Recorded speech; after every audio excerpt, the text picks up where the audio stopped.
তাই তো তোর আম্মু ইচ্ছে করে আমার ফোন এলে তোর ঘরে নিয়ে যেত, যাতে তুই আমাকে দেখতে পাস আর আমি তোকে দেখতে পাই। অবাক হোস না, তোর আম্মুই একমাত্র যে সবটা জানতো। এমনকি এটাও ছোট আম্মু জানতো আমি কেন বিদেশে গিয়েছি, নিজেকে প্রতিষ্ঠা করতে গিয়েছিলাম।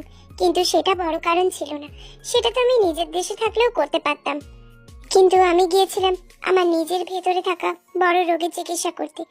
আর সেটা হয় সেই মাসে, যে মাসে আমার 1 মাস ধরে ফোন বন্ধ ছিল। সুস্থ হয়েছিলাম তোর জন্য, তোকে পাওয়ার জন্য।